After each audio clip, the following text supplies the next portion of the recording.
This podcast is part of the Planet Broadcasting Network. Visit planetbcasting.com for more podcasts from our great mates. Red hot comic book movie news, shooting up your butthole.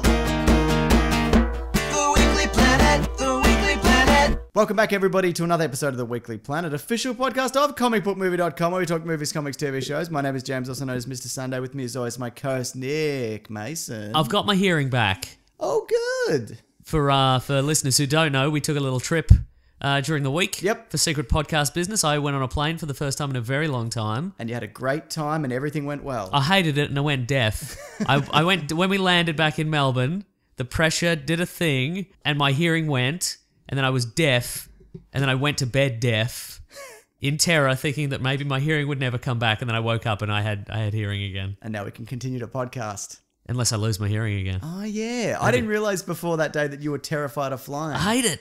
Why, though? Because of the hearing thing. Just the hearing thing? It happens every time, but also, I don't know, just impending death. What if you put... They should be on rails, is what I'm saying. What, in the sky? Yes. What if you put... But you don't like roller coasters either. Oh, yeah, that's a really good point now that I think about it.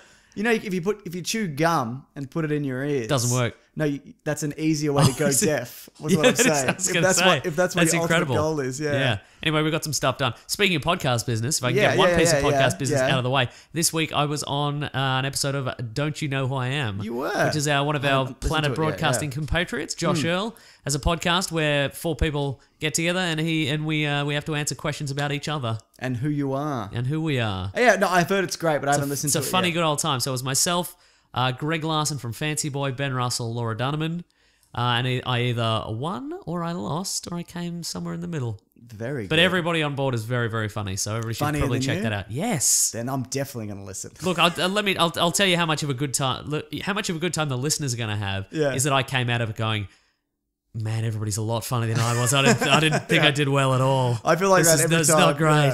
So what I'm saying is everybody else was real funny. So everybody should definitely check that out. It's a great show too. Yeah. I will link that below. You're welcome, Mason. Yeah, I in research, well, not researching, but in going like in preparation for going the episode, I listened to a whole bunch of old ones. Yeah, that I've already listened to, but I listened to them again, and I'm like, man, these are funny. I'm real nervous now. And also, for the podcast, Josh asks you to send over like a couple of funny stories about yourself. You some messaged me. And I messaged a number of people like, what's interesting about me? Because you freeze up. Yeah. You freeze, like I didn't know you were terrified of flying. I could have put that in. You could have put that in. But like, I'm like, I can't think of anything. No, I couldn't think of anything. Yeah, like for me, I mean. Yeah, when you put yourself on the spot. And then I get it eventually enough. And then as soon as the pressure was off, I'm like, oh yeah, all those stories that happened, I remember now. So next time, if I'm invited back again... Unlikely. Very unlikely, but I have more stories, so that's fine, yeah. Depending how well the downloads go. If they very go true. well, I'm back regardless. Well, he wasn't that funny, but boy, it helped out, didn't it? Helped the analytics, didn't it? Anyway. But it is a great show, and he's a great dude. Nice. Yeah, as I said, it's linked below. Sad news though, Mason. You're too busy caught up in your own neuroses. No, that was already sad news. No, this is definitely sad news. I news. shamed myself on that podcast. This week, last week, Joan Lee, wife of Stan Lee, of 70 years, passed away. She did. That's very sad. They released a statement saying, it's sad news to confirm that she passed away quietly in the morning, surrounded by family. And the family asked that please give them time to grieve and respect their privacy during this difficult time. They were married in 1947. Wow. Yeah. Wow. I didn't think you could even get married back then. You weren't allowed to. That's they were one of the first. But no, it was... Heterosexual marriage was illegal. That's right. In 1947. Yeah, but it was... Well, we just before we started, on the Marvel YouTube channel, there's like a 5-minute Joan Lee tribute where Stan Lee talks about how they met, which is actually, it's a really funny story how he actually went to the building where she works to meet somebody different, and he accidentally met her. Wow. So, and then they ended up getting married, and he also talks... That woman was Joan Rivers. Dodge that bullet. She's real sassy. She'd be sassing you all day. You couldn't escape it. That's right. You'd wake up, she'd be heckling you. I mean, she's like, dead what now, are you but still. wearing? No, I don't care. Let's put the boot in, Mason. Oh, no. No, I'm sure Joan Lee's also very lovely. Yeah. Not Joan Lee. Bloody, the one you said, Joan Rivers. Joan Rivers. But yeah, she's credited with helping him create the Fantastic Four. Well, they mentioned in that interview as well, but he wasn't really happy at Marvel, so she kind of encouraged him to kind of do something that he would love. And he was he said he wasn't happy at Marvel. He said he was going to quit. Yeah. And she said, well, if you're going to quit, because the publishers said just write dumb stories. Yeah. Where there's a lot of fights. Yeah. People meet up and then they fight and that's it. They talk about their powers as they shoot their powers exactly. at each other. Yeah. And he was like, well, I'd rather create something with some characters that have some heart to them. And she said, well, why don't you just do that? I mean, if the worst they can do is fire you and you were going to quit anyway. So he's like, okay. And then he got together with Jack Kirby and they did the Fantastic Four. Yeah. And then it turned out that was had some real numbers. And I feel like the Fantastic Four would be more kind of, people would remember it more fondly if they'd had a good movie. Yeah, I feel like at this point yeah. I'm like, I'm sick of them or whatever. But on the back of this, I'm like, you know what? Maybe now's the time to be like, because she, in a way, well, not in a big way, kind of encouraged that creation. You know what I mean? Then after people, Marvel were like, can you make more comics that are like this with actual characters that aren't billionaire playboys that we can relate to in some way? Exactly. So she's credited on there's some animated stuff from Marvel as well. I think she voiced Madam Web at one point. Really? Yeah. There you go. Look, I can't even imagine that, losing someone you've been married to for 70 years. Like I cannot fathom that. I hope to one day potentially, but man, you're going to go first. Yeah, hopefully. Yeah, for my sake. Yeah. And by that I mean our relationship. Oh, okay. You're going to die first, and then I'll have to do the podcast by myself. By yourself? Yeah. You can do two voices. I can do two voices. Well, that is people think that's a thing, isn't it? They really do. Some people think that's a both of us are you. Yeah. Yeah. But no, so she will be missed up. Stanley's, would obviously be devastated. Can I provide a heartwarming segue? Sure. I've got a new loot crate. Oh, God. Oh, no. That was the worst. No, that was great. Speaking of the Fantastic Four... Well, I was going to say speaking of Fantastic... because this month's thing... No, it's fine. It's fine, James. It's what she would have wanted. Yeah, I guess. Yeah. This month's theme is alter ego. Okay. Right, what do we got? Like, What's the first thing? Well, I cracked the box open. You know how I collect Optimus Primes? Yeah, you do. The Loot Crate box is an Optimus Prime. Oh. You fold it into an Optimus Prime. A truck or a man? Truck. Very Truck. good. Yeah. So I'm gonna put this together and bloody put it next to all my other Optimus Primes. My Power Master Optimus Prime. My Masterpiece Optimus Prime. My regular original recipe Optimus Prime. Made of chicken. Yes. Okay. Good. So I've sprayed it in lacquer so it doesn't rot. You wouldn't have to anyway. If it's KFC chicken, it's yeah, fine. that's true. Yeah. What's the thing? What's the first thing? Oh, the first thing is another Q-Fig. Ah. It's Spider-Man hanging off a lamppost. And it's black and white. It's noir style. It's in black and white. Style, but it's not real Spider-Man nice. Noir. No, it's Spider-Man regular. It's original recipe Spider-Man. I got that same one. Made of chicken. Yeah. I wonder if I got that same one. I think you did. I think it's all black and white ones there. I'll have to have a look after. Real nice. I love Very it. good. All right, well, Mason, hold on to that. Figs. What can you... Where do they... I've never seen one in a shop. I don't understand. I don't think they're as well known as the... Well, I think they're harder to make than Funkos. That's Funkos true. Not all, but they're generally kind of the same. Exactly. These are shape. all very specific. Like it's Jessica Jones kicking over a wall, or like Doctor Strange doing his magic. Kicking over a wall. Yeah. Wait a minute. Wait a sec. They've just painted a beard on Jessica Jones.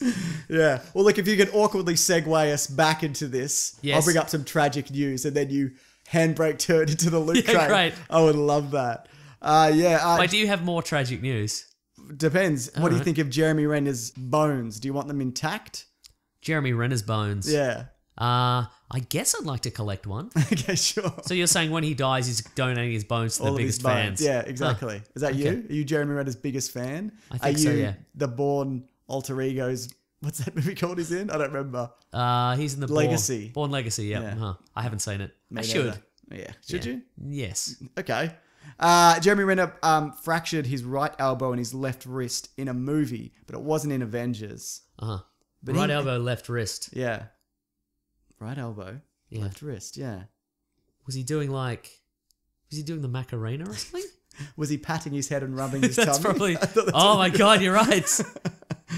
So, but apparently he's just going to press on. It doesn't seem like he's got a cast on one and whatever. Yeah, right.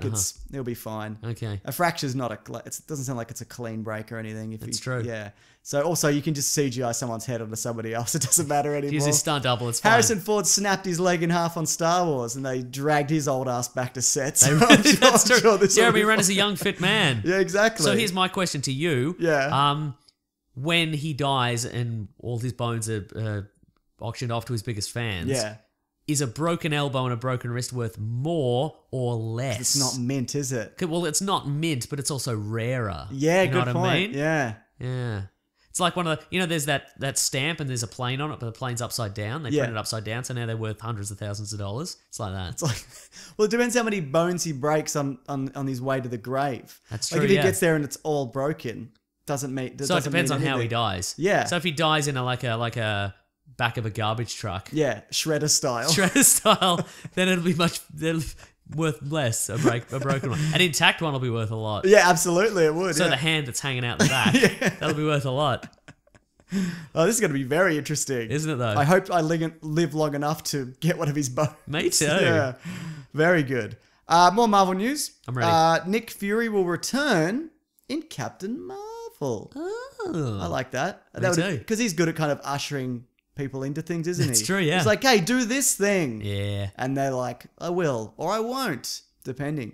So I guess because he's movie to movie at this point, or maybe he isn't. Oh, is he? No, I feel. I think he re-signed actually. Okay, right. Yeah, but I think he had 9 initially, and then he That's did true, them he all. did, yeah. 'Cause he used to be in every one. Yeah. And now he's every second or whatever. Yeah. But I feel that's more that that's not him being picky. No, absolutely not. He'll do anything, yeah. right? Yeah. He'll do Ricky Gervais's extras. That's true. Yeah. So, no, good. Great. We're good to see him again. Or maybe he'll get a little action scene again. Oh. He has to have a little action scene now. You can't just put him in and he's like, listen, this is the I news. reckon that's exactly what it said. I think he's had his action scene. But even like Age of Ultron, he shoots an Ultron bot because it flies through the thing. Oh, yeah, okay. He shoots a rocket he'll get launcher. one. He has to fire a gun. That's true, you're right. Yeah, Yeah. okay, he'll get that. Yeah. Yeah. But you're right, he has had his... I don't think he'll get an action scene as good as the one he's already had. No, that's true. But yeah. What do you think about that, though? Sounds great. Doesn't it just? Yeah. What else is in there, Mason? Ooh, let's see. Speaking of Marvel, look at this. This is a delightful novelty. It's a Hulk bowl. Hulk bowl? It's a Hulk bowl. It's his fingers I'm going to crack this holding open. a Hang on. bowl. Yeah. A Hulk bowl. A Hulk bowl. I love it. It's a bowl. It's a bowl. Do I pretend the Hulk's hands are my hands? Yeah, I guess so. You know what? My hands are comparable size. Disagree. Well, that hurts. Well, because he'd be holding it and the bowl would be like teeny tiny. You're only seeing the tips of his fingers there. That's true, you're right. Yeah, that's a good cereal depth bowl. It's pictured with cereal. Oh, very good. That's right. I hate a shallow bowl. Get it out of here, Mason. Not that bowl. You seem like an all-day cereal guy. I absolutely am. I would only eat cereal. Yeah. But as you know, I make my own muesli. Oh, jeez, I'll I tell forgot everybody that. about it. I shouldn't have given him the opening, folks. I've been waiting. I've actually got the recipe open in front of me. No. Oh, no, I went to one of the newsletters, the Weekly Planet we know. newsletter. If you go to planetbcasting.com, Oh, good sign up plug. for the newsletter. Nice. Maybe it'll go in Wow, again. you just turned this plug into a sharp handbrake turned into another plug for you. But a plug, You son of a bitch. yeah, but that doesn't earn us any money. Tom Holland has said this on Infinity War. Hello. Do you want me to? I'll be honest, my voice is kind of gone, so Oh I no! can't do the Tom Holland I was voice. going to get you this to do week. it. Do you want me to do it? Hang on. So, hello. No, it's Oh, literally I God. can't do it. Yeah. He's been, yeah. Hang on. Hello. No, it's not bad. All right. Here we go. I'll step in. I don't Okay. feel mine is as good as yours, so Okay. please don't send emails about this, people. Yep. This is what he said about Infinity War. It needs no teasing. That movie literally needs... I'm not good at this. No, it's no fine. teasing. It's got to be the biggest movie of all time. Wow. Believe me, no one is ready for that movie. That's so. He says it's... I mean, people are like, Tom Holland says it's going to be the biggest movie of all time. I think he's just like, he's at a premiere, he's excited, he's like, it's going to be the biggest movie of all Yeah, time. totally like, right. Exactly. who yeah. knows? Yeah. But there's Yeah. been some set leaks and whatever. But I mean, to and from the premiere, he's like, "That's the biggest cat I've ever seen." You know, there's a bit of that. There absolutely is, yeah.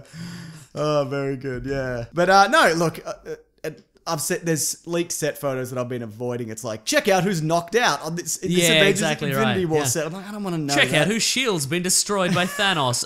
Wait, what? Yeah, exactly. That being said, we might have some minor spoilers for some stuff coming up. So yeah. I'm a massive contradictions, Mason. That's true, you Because really one are. minute I'm eating a red rooster, and the next minute I'm spruiking a delicious muesli. Matt Reeves said this about the Batman. I have no idea. No, I have no idea about an arc. But really, the important thing is just to start. You have to start with one. You have to start with a story, and then that begins something. So that well, he's not wrong, but at the same time, he's not saying anything, is exactly. But a lot of people kind of took from that was he's got a trilogy kind of planned. Yep. But he's like, I'll just do one. I'll make a good one, and then we'll see where we go from there, which is wise. Actually, I watched Rise of the Planet of the Apes the other day, the first of the reboots. I forgot how good it is. That being, some of the special effects are like, oh yeah, that's not quite as good as it's developed into, but it's a very good movie. As in the monkey effects. Yeah. Do they seem? Well, I guess at the time they seemed flawless, but I guess some of them are better than others. Like Caesar himself is a marvel, Mason. But no, it's a great movie, and especially because I watched it with my parents, and that does make everything better. Boy, does it. Like 60% of that movie is just monkeys signing to each other. Or not even, just kind of giving each other a look. Yeah. So, no, I'll be honest, I cannot think of anything worse than watching a movie with your parents. My parents... Not my parents. My parents don't talk during movies. Oh, really? Oh, wow. You change your opinion? I've changed my opinion. Do your parents completely. talk during movies? No. Yeah. No. Also, I have no problem if my... But I think it'd be... Okay, do you think it'd be more awkward, like when you're a kid and you're watching a movie and with your parents and a sex scene comes on or something like that? Would it be more weird now as an adult for me to watch a movie where that happens with my parents or your parents? I don't know your parents very well, so I'd happily sit through that. I'd be like, right. What do you think of this? Bit of this, yeah, bit of bloody in out. I'd say, Mason. Oh no, don't do that. I'd make it real weird for them. Yeah, good. No, would you rather watch it with my parents or your parents? Yeah, your parents. Yeah. Good. But no, look, the Batman, great. Move it along, mate. Let's get it going already. What's the next Loot Crate? Ooh, there's a Loot Crate t-shirt, and again, going to throw it in the Optimus Prime collection. Optimus Prime T. Transforming Optimus Prime. Original recipe Optimus Prime. You can put your t-shirt... Underneath it should say... It should. Which is the universal sound of a Transformer. You know what? I want to go back to a comic, or if somebody's got it, tweet it at us. What noise do they use? What words how do they spell that in comics? Oh, in the script. Oh. No, in a comic. Oh, in a comic. Like the IDW. I should know that, shouldn't I? Do some good Transformers. I reckon it's silent. It's probably just clunk. They don't even, they often don't even use... Thought balloons are gone in comics for the most part. It's coloured squares relating to the character. Yeah. We've talked about this, and a lot of sound effects are gone as well. Oh, clang. Well, I think they've also... They do a better job of conveying sound and movement. Exactly, now, so you don't really need it. Yeah. We've come a long way. That's true, baby. What's next? Rumour has it, there's a rumour. Yes? The rumour is that it's a lock, but who knows, Mason, that Rupert Wyatt will direct the Green Lantern Corps movie. Who's that? He did Rise of the Planet of the Apes. I just talked about it. Okay, So I think that's a great choice. Okay, great. And he knows how to work with CGI whatever. Yeah, that's true. So Green Lantern will be all CGI whatever mostly. Yeah, so on a weird planet. There could be a Kilowog. Yes. There could be a Gnaut. Well, what's his name? Mogo's in that DC... He is in the new DC Studios logo. Yeah, He's one of the characters in the background. Yeah, I think we've talked about it, haven't we? I think so, yeah. Yeah. No, I think he's a fine choice. I think he was going to do Gambit at one point, but that kept getting kind of pushed around. That's right, yeah. No, I think if he stepped on board, yep. Fantasto. Is there any more Loot Crate, Mason? There is. Is this the last thing? It is the last thing. I mean, there's a pin in the book. Well, I always forget, but it comes with like a pin, and there's like downloadable comics. There's all sorts of stuff in there. I bloody love them. Good. But it's a teeny little DC Comics poster book. It's got some of my faves in here. Hang on. You love a little book. I do love a little book. Hang on. There's Bruce Wayne and his dead parents. It's pretty great. Put that on your wall. Yeah, I'm going to put that on my wall. Put that on your parents' wall as a threat. Oh yeah, good point. There's the hipster Batgirl of Burnside poster. That's one of my favorite covers. This is all like New 52 covers. Yeah. Many of which are super great. There's bloody Batgirl. Are they all 52? Or was there some Rebirth in there as well? I think it's all New 52. Anyway, it doesn't matter if you're listening to this. You missed out. Yeah, that's right. What's the game or the downloadable thing this week or comic? It is a bonus character in a Power Rangers game. No, that Green beat 'em Ranger. up one. Yeah. The Green Ranger. Apparently Your it's a good favorite throwback. Ranger. Yep. No, is it? I don't. Yeah, why not? Wasn't that your wheelhouse though? Power Rangers? Yeah. No. Oh, all right. We did a whole episode on it. Yeah, and I just spent the whole episode going, I don't care about Power Rangers. I don't listen when you talk. Though speaking of Power Rangers, this isn't in the news, but because it's doing so well on digital, it might actually get a sequel. So there you go. Great. Yeah. Terrific. So we're going to have to do another Fine. episode on it. Good. I love it. I feel like it'll be with like that. We don't have to do another episode. We have to do it. This is our Oh, wheelhouse, man. Mason. Just because it came out in our era, but we don't care about it, doesn't mean we shouldn't cover it. Fine. We're legitimate movie critic journalism's student men. That's true. So you gotta go where the flow is. Yeah. I've got a hot scoop, but I'll do the Loot Crate read before. Okay, if you do don't it. mind if yeah, I do. and then we do the hot scoop. And we do the this hot is our scoop. reward. Listeners, this is your reward for sitting through the Loot Crate ad. Hot scoop. Hot scoops. I mean, you could sit. What I'm saying is, you could skip ahead the Loot Crate. Yes. But if you do, the hot scoop will not make any sense because James is going to perfectly segue from whatever I'm saying now to the hot scoop. Yes. Yeah.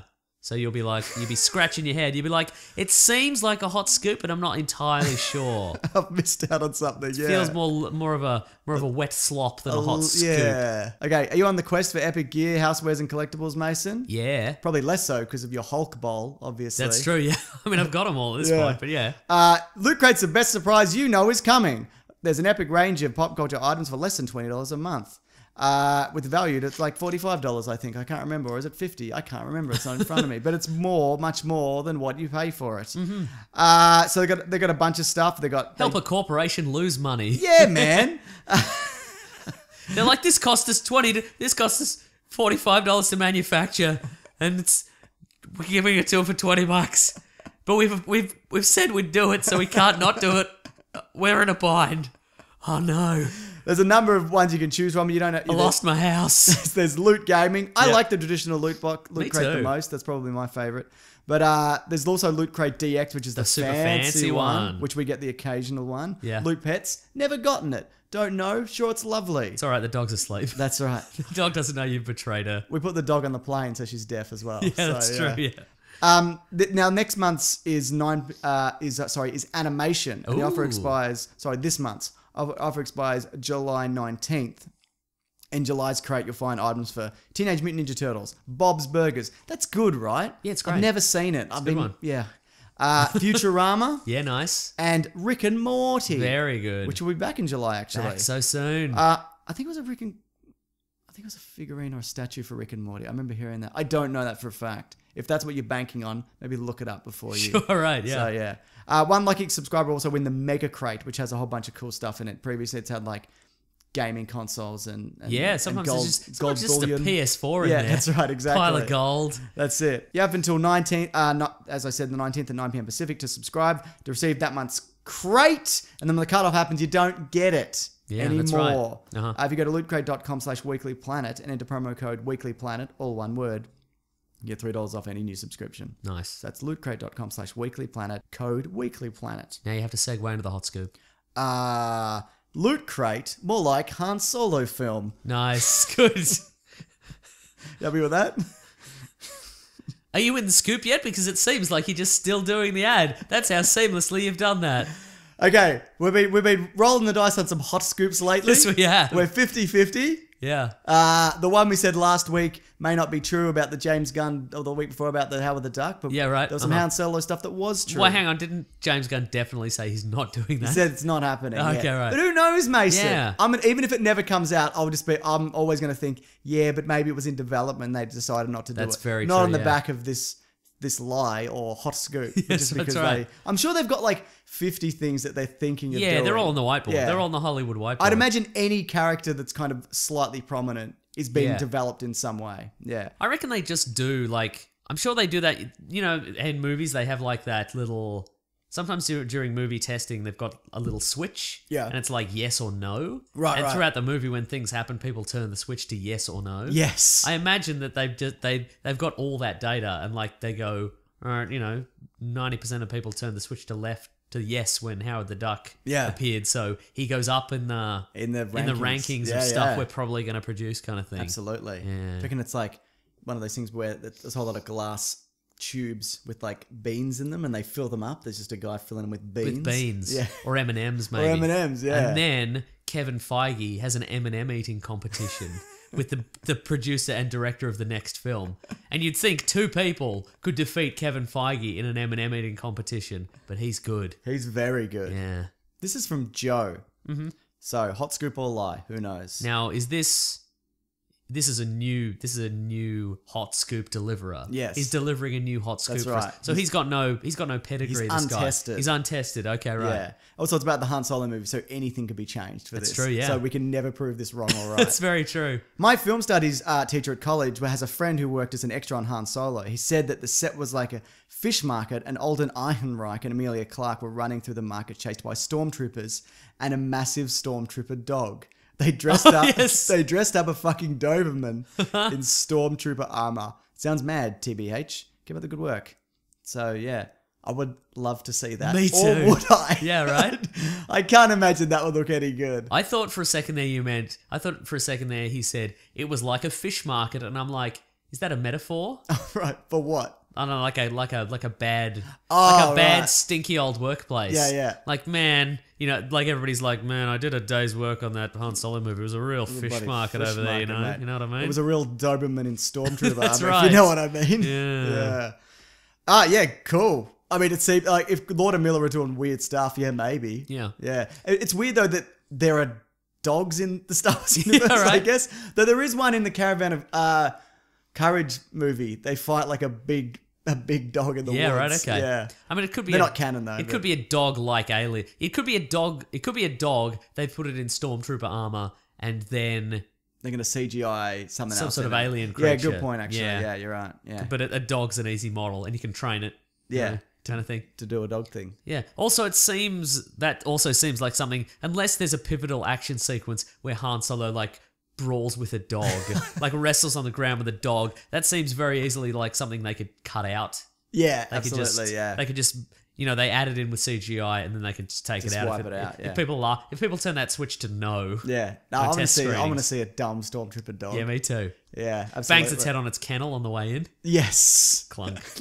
This second one is from a tried and true person Oh. who has a brother working on the set. Wait, should we have said Joe? Should we have said Joe's I just name? said, no, it's just Joe. There's a lot of Joes. There's a lot this of is Joes, the second that's one. true, I'm not yeah. going to say his name.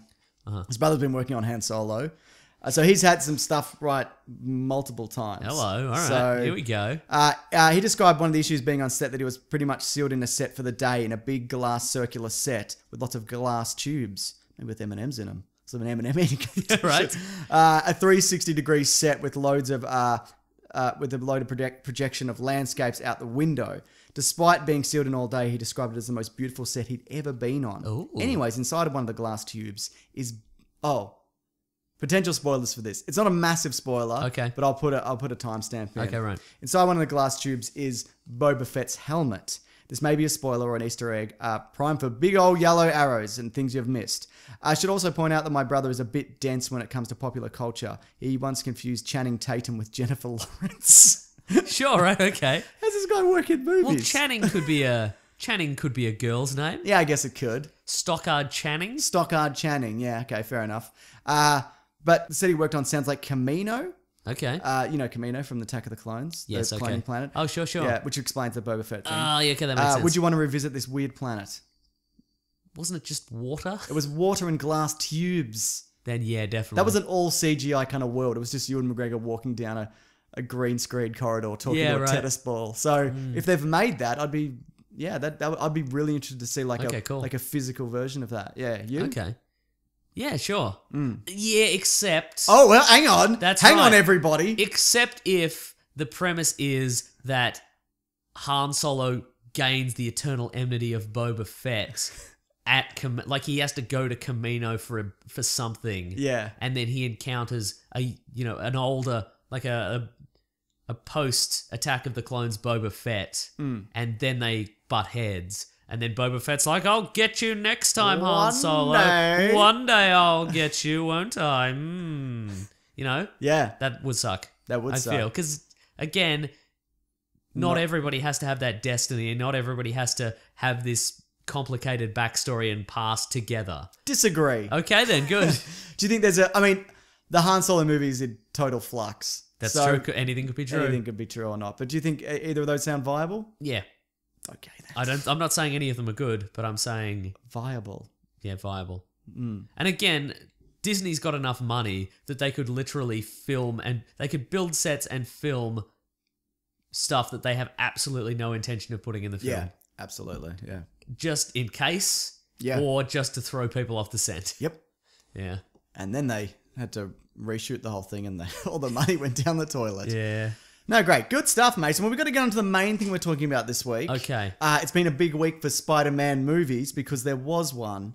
Oh, yeah. Wasn't there? That's, in many ways, that's the biggest kind of week for Spider-Man movies, Yeah, isn't I it? think so. When they release a Spider-Man movie and people go see it and watch it. Spider-Man Homecoming. Yes. On track to have a US opening weekend of $120 million. Which is good. Which is good, I knew that Mason. one. Yeah. I knew that one. So 3 digits, good. 3 digits, good. For the most part. For the most part, yeah. That's generally good news. But so that's, I mean, for the 6th Spider-Man film. Yep. I mean, if you count Civil War, then it's 7th appearance. That's pretty great. And 8th if you count like those like Nicholas Hammond Spider-Man movies from like the 70s. I do not. I count them. I'm gonna do a when we get back to doing Caravan of Garbage with like movies and stuff, which we will. People have asked about that a lot. Yeah. It's just they're more time consuming but it's definitely something on the cards. Yeah. Look, spoiler alert. I'm gonna do the Nicholas Hammond Spider-Man telly movie where a bunch of uni students build a nuclear bomb. Yes. It's real good. Where they get the nuclear material I can't from. remember. Oh, I'm looking forward But I to saw this. that one. That was at my local video shop when I was a kid, and I rented that many times. Speaking of Caravan of Garbage this week. When he web shoot people, it was just a rope. Just like a frayed string? No, it was just like a long, like if you can imagine like an inch thick. Yeah. Like just a white rope. Yeah. Yeah. There was a lot of slowly climbing Oh, up I've seen buildings. bits Yeah. of it. Yeah, it's That's real no good. But Caravan of Garbage this week will be. Well, I feel like we should spoil it because the Angry Video Game Nerd did it earlier this week, and I was like, oh no. Oh, we've done the same one. That means we're gonna get people are gonna be like, you copied this. We recorded this before. Well, obviously before we saw that. But we did Planet of the Apes on PS1. One of the worst games ever. All just it time. hurts my feelings. Yeah. Just That'll be up a little bit early on Patreon, hopefully. Ben's doing the edit at the moment, so... Have you watched Angry Video Game Nerds version? I haven't, because I'm like, I don't want to see if this is similar. I'll watch it after, but I'm like, oh, no. But anyway, he's great. I mean, I'm not like, oh, what a prick. Yeah. So, he's been doing this for a very long time, so good on him. But hopefully ours brings something new to the table, or it's exactly the same. I don't know. So, anyway. Yeah, I think that's worth checking out. It'll be out Tuesday, unless Patreon a bit earlier.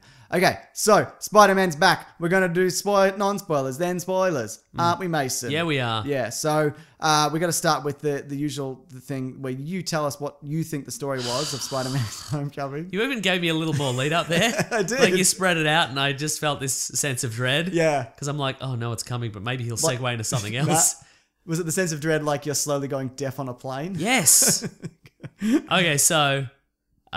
Spider-Man. Yep. Peter Parker, he's Spider-Man. Yeah, already. And so he's Spider-Man, and then Civil War happened, and he was all Spider-Maning about, and then Tony Stark's like, hey, you did good, kid, now hang out in Queens, just do some Spider-Maning, but not too much Spider-Maning. Yeah. Do a small amount of Spider-Maning. Community Spider-Man. And I'm going to get back to you with a cool mission. Yeah. And you're going to be on the Avengers. And he's like, great, I'll just... Well, he never kind of promises that. Yeah. It's kind of, yeah. But Peter sort of assumes that that's going to happen. Yeah. And so he's been waiting around in New York, in Queens, for like 8 months, waiting for some Spider-Maning, some big-time Spider-Maning to be happening. Absolutely. Yeah. So, yeah, we'll try and keep this spoiler-free before we get into it. Yeah.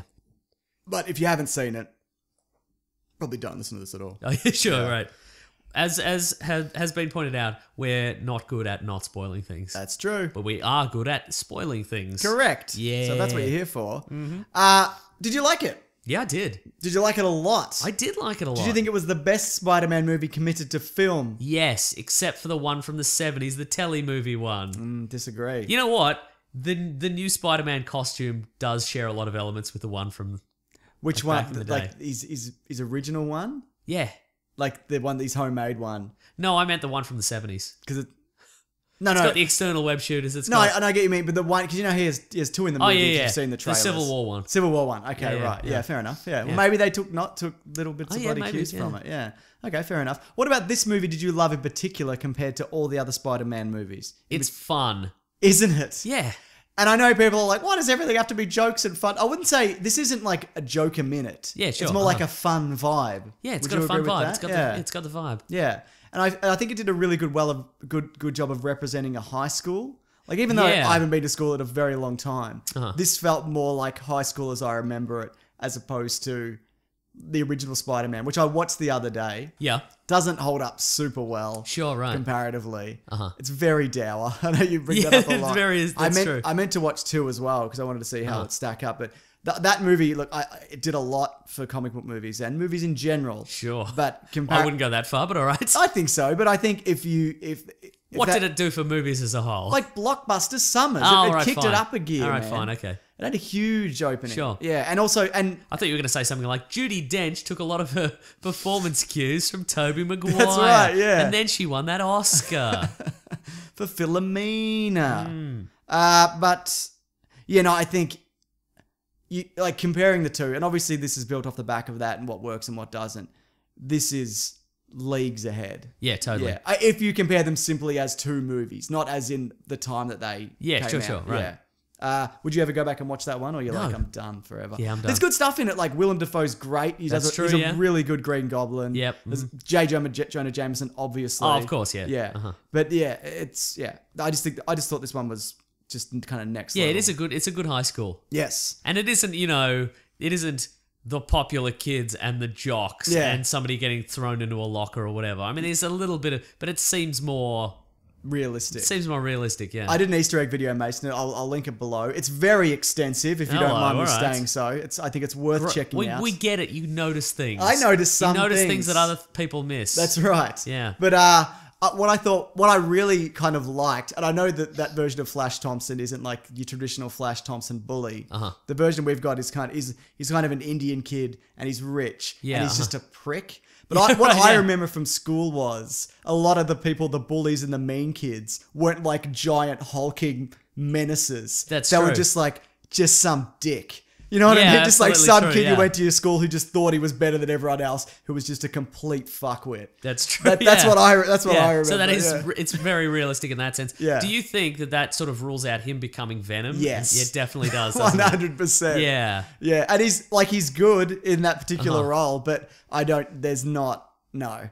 They got like Tom Hardy will be the Eddie Brock version, obviously. Yeah, totally And, right. That's what we're going to be getting. Or maybe they'll mix elements of the Flash Thompson, the other stuff that he does. Yeah, potentially, sure. We've talked Yeah, about yeah. before. Yeah, yeah. But yeah, no, I really like that. Even like they have like school news reports, and it's really kind of awkward. Yeah, sure, And me sure. being I always go to say I used to be a teacher. Sure, right. Until recently. Mm-hmm. That's the kind of like film stuff that a lot of students produce, just like awkward timing and pacing. Yeah, right. And I just thought it was. And what I enjoyed about that also is that, and it's never outwardly stated, but clearly the male anchor in the school news report has a crush on the female anchor, Yeah. and that's obviously why he took the job to do it. And she's always like, please don't stop this. Yeah. And she's from Nice Guys as well. And that's Betty Brant. Betty Brant, as well. yeah. Yeah. I think there was a bit too much, like everybody that Spider-Man knew was kind of growing up is in that school. Like there's a lot of that. Oh, sure, Which sure, is, sure. I mean, maybe Betty Brant did go to school with him. I don't know. Not that Yeah, it's right. not a big deal. They didn't make a big deal of it, but Uh-huh. yeah. Well, they recast Flash. There's a new Aunt May who was fine. I didn't think she was like stand out. She was No, what okay. I enjoyed about Marissa Tomei's Aunt May in this film is they clearly tried to granny her up more. with the glasses, With the glasses and the high-waisted, and the high-waisted dress. pants and Yeah. kind of like the 70s clothes. Yeah. And like, it didn't work. No. We can still see it's Marissa Tomei. Absolutely, yeah. And she was good, but I didn't think she was like amazing. There's not a lot of her in it. Sure, you right. know? And uh-huh. I enjoy the previous, well, as much as you can enjoy them because they're not like, look at this hilarious character. You know what I mean? But I thought the other two did a good job, and she was fine. I thought Sure. she was okay. Yeah, not a lot of screen time. So Before we kind of get into like the more of the story elements and action and casting yeah. and whatnot, this through the internet through a loop, Mason. hello. It says at the start, it opens on the Avengers. Yes. The aftermath of the Chitauri invasion. Yep. And it's Can I pause just briefly? Yes. The dog's asleep on my leg. Yeah. But she's at an angle. She's slipping off, and my leg's falling asleep. So I'm gonna move the dog. Yeah. But just to be aware, the dog is gonna get real mad at me. Your Coke's done up? Yes. Okay, good. Because it could be a Because I think every second week you spill a drink down the side of the couch. dog's grumpy. Hey, Yeah, stop dog. it. Dog, I just gotta move you slightly, dog. She won't buy her. Yeah, no. Dog, I'm gonna move you. Dog, just move here, dog. Move up here. It's more comfortable here. Come on. There we go. Good dog. There we go. Yeah. Okay, move here. Come here. Yeah, there we go. You can cut out where the dog gets mad at me, right? Nah. Okay, good. Dog, say. That dog's always causing trouble. I was telling you a story. She caused some trouble for me in the park the other day. That's true, you did, yeah. I won't get into that. Okay, you're a good dog. There we go. Wasn't her fault. What do we got here? I can't remember. There was a controversy. Yeah, so it opens on the Avengers. I guess this isn't a spoiler because it's in like the opening minutes. The end of it, and there's damage control, and you see Adrian Toomes as the Vulture and whatever. In this, I believe, you know what disappointed me a little? Not enough damage control? Well, damage control in this is like the US Department of Damage Control. Yes. They're not... Well, they're Stark funded, aren't they? Yeah, or something, or it's a collaboration or something. Yeah. But in the... I mean, there's still room for kind of... I always like the idea that they're like a bumbling corporation of just misfits. Yeah. In this, they seem quite capable, but there's always room for there to be I don't know, for whatever reason, if there's a damage control series or a movie, they're just like the rejects or they're the B team or something like that. Yeah, absolutely, So, And then it goes 8 years later and it cuts to the modern day. Oh, so what you're saying is the Chitauri Avengers came in 2012? So either Spider-Man's set in 2020 or Avengers is set in 2009. Okay, and people are saying that like Thor, The Incredible Hulk, Yep. Iron Man 2 all take place in a very small window. And then the Avengers happens soon after that. Okay, sure, right. Which is probably what has happened here. Yeah. Because apparently Doctor Strange definitely takes place in 2016. And, okay, all right. Yeah, so... Okay. I don't think it's... Well, but seeing that in the theater, I was like, wait, what? Like, that kind of threw me for a bit. Didn't even cross my mind. Because you're so into movies. Yep. Mm-hmm. Very good. Yeah. Anyway, I don't really think it's that big a deal. Neither do I. But no, it did kind of have me scratching my head. So that was probably the lice. Maybe, yeah.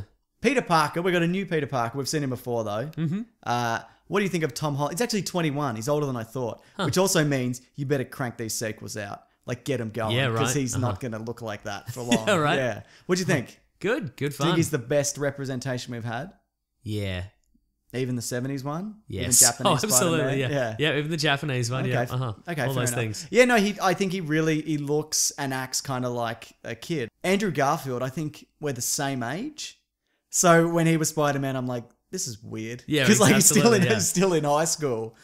Yeah. And Tobey Maguire was like 28 or 26 or whatever when he did it. But no, I thought he can play a kid, like a bumbling kind of kid, really, really well. Sure, he's got abs and he can do flips, but he just seems like a kid who's not only like he enjoys school and he enjoys his friends and he likes building Lego and whatever. Yeah, right. But he also, there's a joy in him going out helping people and Spider-Manning, and he's not great at it yet either. That's true. Yeah, like he'll get hit in the head or he'll accidentally stop a guy who's trying to get the keys out of his car thinking he's a robber or whatever. Yeah, sure. So it does an origin without. You see his uncle shot, and then he swears revenge, and then he learns the lesson, and then whatever, you know what I mean? They just kind of bypass that, but they show us the side of the origin, which we haven't seen before. Yeah, which I liked. Yeah. And and the there's a point where he tells somebody, look, don't stress out my aunt because you know what she's been through. Yes. And we know that it's the death of her husband. Yeah. We don't have to see it again because we get it. Yeah. We've seen it. Yep. But so no, I like that a lot, and I think he was really good, and I think he's really well cast. Tony Stark also didn't kind of overshadow the movie as much as I was kind of worried that he might. Sure. There's stuff about him they did spoil a lot in the trailers, but there was still some minor story points which were exactly hidden. right. But major action sequences, they were all laid out, which was kind of a shame. Absolutely, yeah. And even the bit where he steps out of the suit.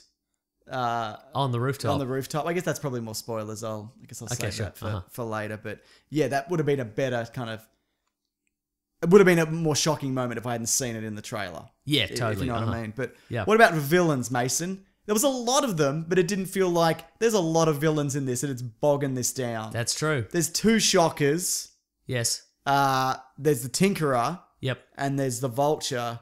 And there's maybe others. I can't remember. Okay, yeah. There's at least those. I feel the Vulture is the best villain, potentially the best Marvel villain we've ever had. Yeah. Yeah. There's the final twist on him I didn't really love. I'm like, this again, which I'll get into in spoilers. But no, his motivations were clear. Yeah. Because the reason he's robbing stuff is because Tony Stark came in and took away his contract to. Yeah, but I also think this is but this he works as a villain because he thinks what he's doing is absolutely correct. Yeah. And he even makes you think that what he's doing is absolutely correct. Should we save that for spoilers? Yeah, I'd save it for spoilers. I completely agree. But I was like, at any number of points. And Keaton puts in a great performance. Doesn't he? And I'm like, you know what? That's actually, whatever, what we'll get into. But I'm like, that is a really good point. Yeah. That's exactly it. Mm-hmm. And also it's again, this Tony Stark thing of, it's his fault again. Yeah, it really and he's is. blaming everybody else. Yeah, He took a man's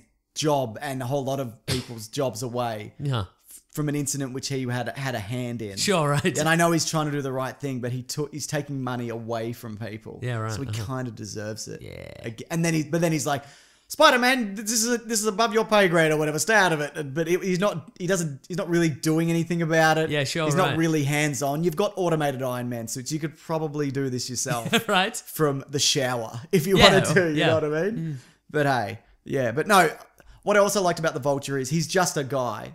Yes. But the difference between him and Doc Ock, which I kind of liked, that whole sequence. Thinking back on Double Toasted, it's a great YouTube channel and podcast.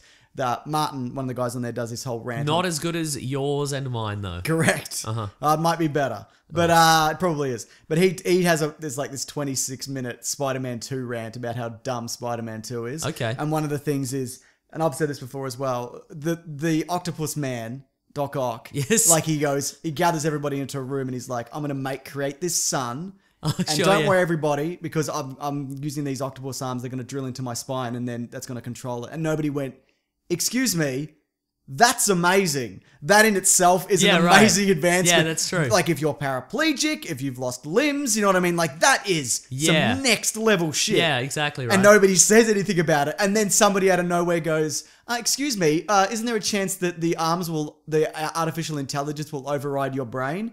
And he's not just like, why would that be it? Why would that happen? Yeah, right, yeah. And then he's like, don't worry, I've got this chip, this very visible chip that's that'll do it. And I love Spider-Man 2. I think it's great. Yeah. But the Vulture in this is... Oh, and another flaw of that, and I've said this before in a video, is Doc Ock is just a man. Yes. And Peter Parker hits him in the head a lot. Oh, absolutely, yeah.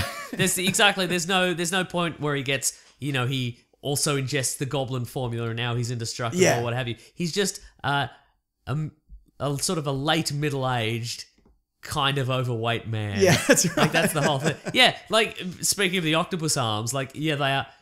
It's because they need the two contrivances. They need a superior origin in on Dr. Octopus, and they need a device that can destroy the city. Yes. So they have to put them both into the lab accident. Whereas, again, if he just invented the arms, people would be like, "That's incredible." That's the best thing ever. I always feel that same way about Iron Man. People are like, the suits are great, but also you built this.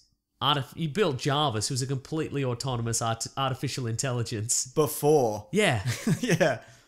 It's bloody hell. It is bloody hell, isn't it? And this endless power reactor as well. Yeah, but also in this, he's just got them loosely in a crate. Yeah, So that's it's true, just- yeah. Anyway, but what I like about the Vulture in this, he is just a guy, but what he's created is something where you can't get near him, like the man. Right, sure, Because it's just this hurricane of power and energy and blades. Yeah. That even though there's a man in it, he's very safe. Yeah, that's true. So I love that aspect of it. Yeah, I thought it was, and when he's bearing down on Spider-Man or something. Yeah, it's like he's horrified. Yeah, I think we spoke. I think when we many months ago when this movie was in production, I think we were like, that's what I want to see in this. Not like because he is an older man. Yeah, like he's 60 at least. Yeah, yeah, but what he's got is like this.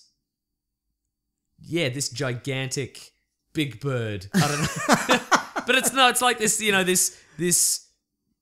It's Condor Man times 3. It really is, at least. Yeah. Just this gigantic predator coming down on it. Yeah, it's incredible, exactly. yeah. It kind of reminded me a bit of Horizon Zero Dawn, like the big metal birds in that are just horrifying. What I also like about the Vulture wings and the flight system is that he's sort of got a launch bay like Iron Man did in the first Iron Man. Yes. So it's kind of like, well, this is how the technology progresses in this universe. You start out that you have to sort of stand in a thing, and then it all forms around you, kind of thing. Yeah. Whereas Iron Man suits now are just, he can squeeze out of them from any direction. That's right, exactly. And they can all fly around in bits. Yeah, that's it. Yeah, and I also I really enjoyed the way that all the tech that they were using was from previous movies. I'm like, agreed. That's a Chitauri arm. Oh, that's a gun. Oh, that's a whatever. I enjoyed gun. that a lot. That's a gun. Yeah, The cops had a gun. had a gun.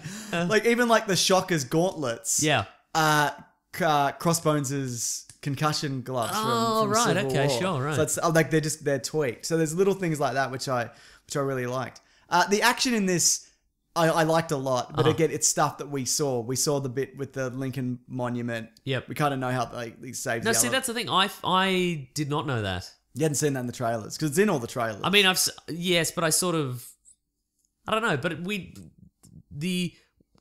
know sort of what is going to happen. Yeah. But I think we don't see how Spider-Man leaps in and saves the day. We don't see, or not, or what have you. Like, we just know I think that was a surprise to me because really all we saw in the trailers was there was going to be some drama at the Washington Monument. Yeah. Okay. Fair enough. I think there's a little bit more to it in that. Yeah. Maybe it's because I look at trailers too much. Maybe I have to, Mason. I'm cursed too. Yeah, we get it. But yeah, the boat thing we'd seen the resolution of.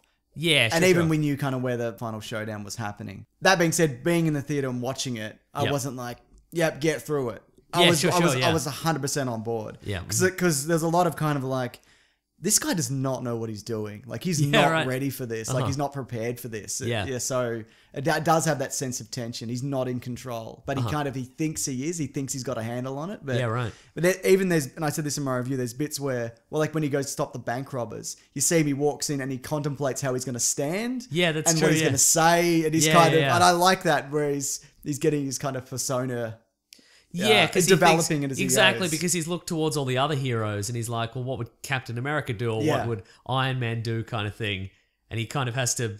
He's like, well, I got to build an image somehow. Kind of thing, That's it. Yeah. What do you think of the new suit? Do you think it was too much?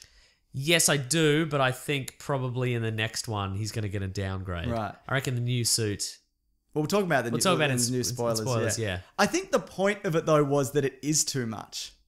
Absolutely. Yeah, that's definitely the point. Like, it's supposed to be overkill. Yeah. Somebody wrote in with a tweet, I can't remember who it was, but it said, why would Tony Stark build a kill mode into Spider-Man's suit? Yeah, right. But I guess a lot of those programs are locked. And that's in the trailer as well. That's a thing. But no, I like seeing all the cool different stuff because we've seen a lot of Spider-Man action. He'll web up a guy, he'll shoot someone's mouth and I can't talk. Yeah, right. But there's like web grenades and taser webs and a bunch of other stuff that we hadn't seen before, which was super cool. Yeah, but I mean, absolutely the point of all of that is that he doesn't need any of it. Yeah, but he kind of does. Yeah, but like, he doesn't know where he is yet at being a superhero, but I think the point of this movie is, again, if you you can't handle the suit. What's the expression?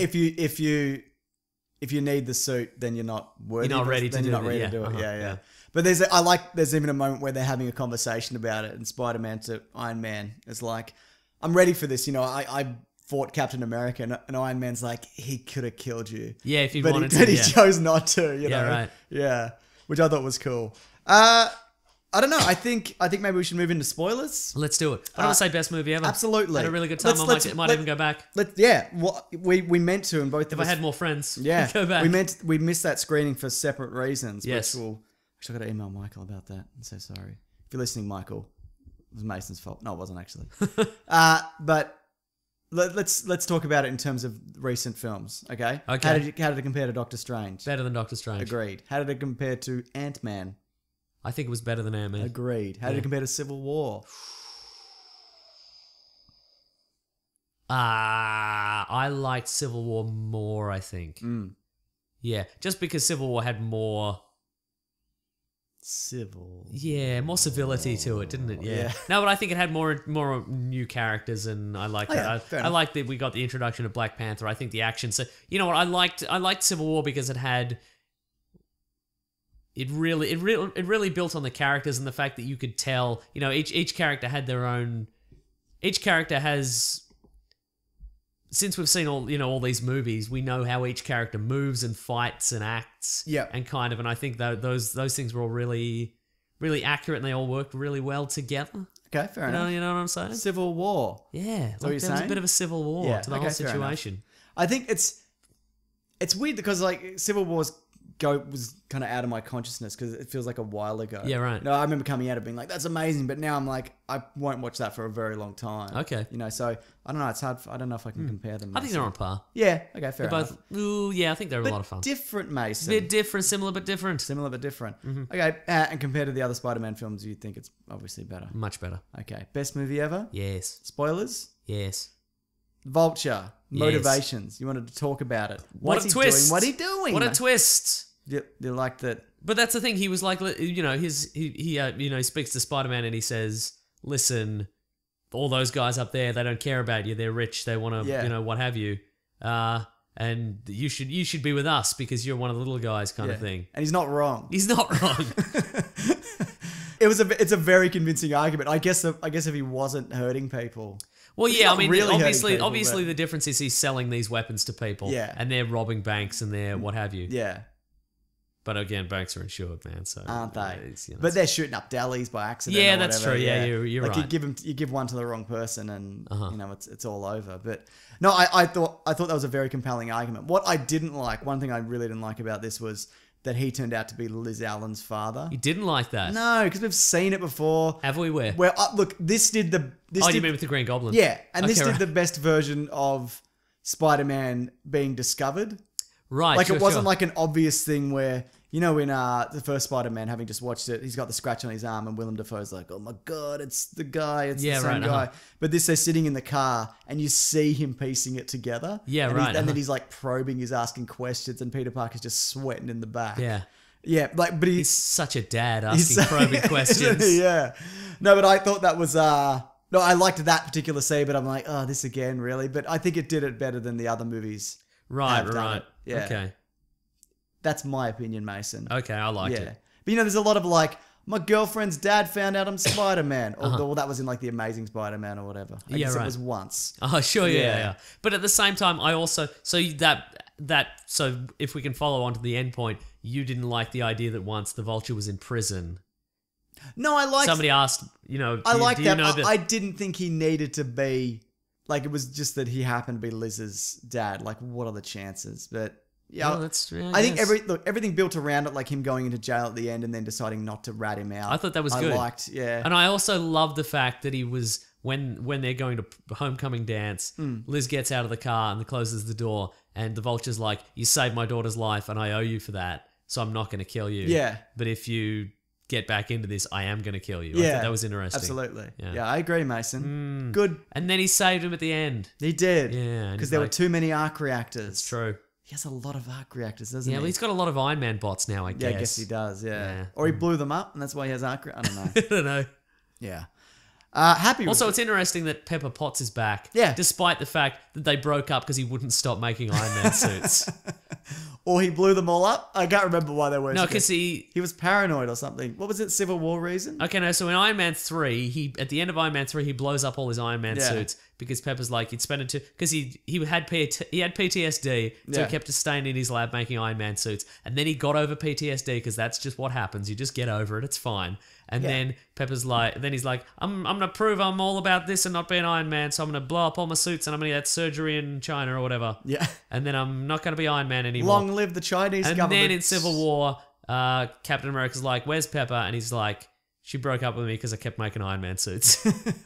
But now apparently she's fine with it. Well, because he's down to like 2 Iron Man suits and like those drones that put a ship back together. Yeah. He was like, listen, Pepper, I'm just making a big jet thing filled with drones that can put a ship back together. And she's like, I guess. Yeah, what are the chances, That's though? a weird loophole, I guess. It's a ship that puts... I bet they all go together to make an Iron Man suit that's as well, right. if they wanted to. Yeah, like...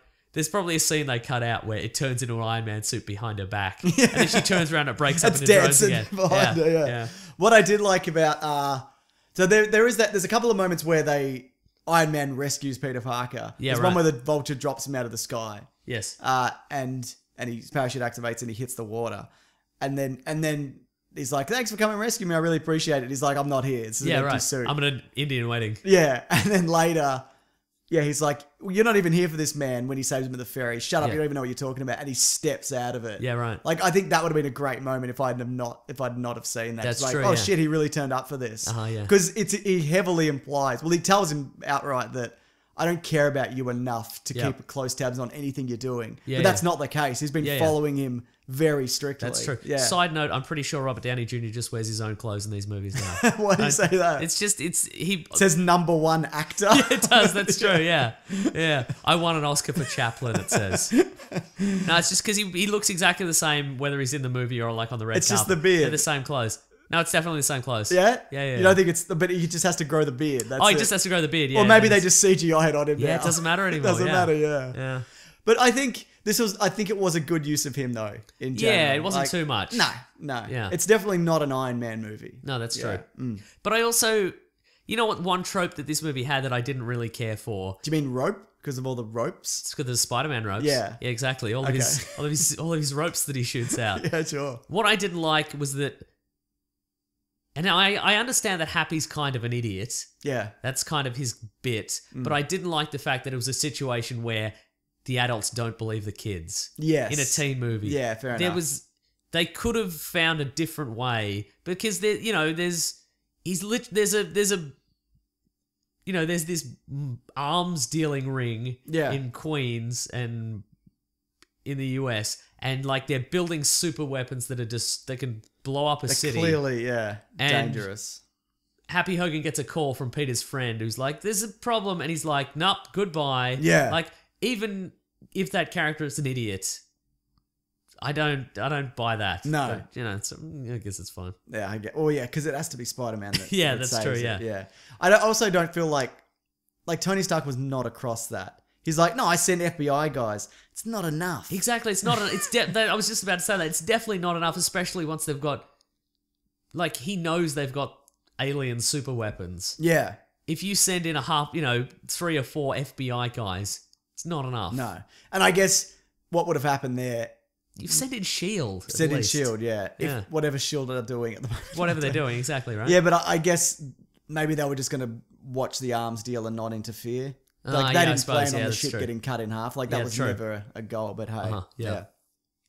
It's all movies, isn't it? Sure is. Couple of post-credits. There's one where Captain America tells everybody... do we have more stuff to talk about in this Oh, movie? yeah, totally. This is just next on my list. Cool. All right, go ahead. Did you feel like they put Chris Evans in the suit and they filmed it all? Yes. And then at the end, he really was kind of fed up. No. It's kind of like, how many of these am I doing? No, that's a fun little trope. Yeah, but do you think that was...